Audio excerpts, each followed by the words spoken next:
Buonasera e ben ritrovati con l'informazione flash di New Sicilia, di seguito i titoli più importanti del pomeriggio.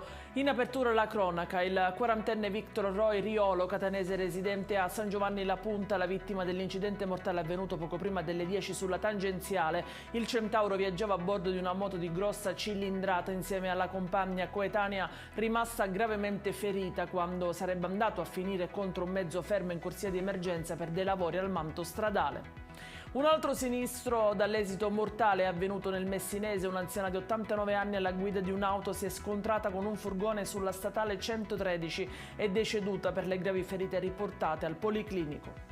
È caduta l'accusa di associazione a delinquere per l'ex presidente di Confindustria Sicilia Antonello Montante, condannato a 8 anni in appello, e altri 2 imputati nell'inchiesta sulle presunte attività di dossieraggio. A deciderlo i giudici di Cassazione, che con la formula del perché il fatto non sussiste hanno fatto cadere le accuse anche per i reati di rivelazione del segreto di atti d'ufficio e di accesso abusivo a sistema informatico. E adesso lo sport, seconda partita in pochi giorni per il Catania di Domenico Toscano, che adesso è chiamato a fare punti sul campo della Turris. Mi aspetto delle risposte, la squadra è stata molto autocritica, ha detto l'allenatore in conferenza stampa. E in chiusura il meteo, sarà un Halloween all'insegna del caldo in Sicilia, dove tra un dolcetto e uno scherzetto piccoli e grandi dovranno fare i conti con temperature che toccheranno i 25 gradi e cieli divisi tra nuvole e azzurro.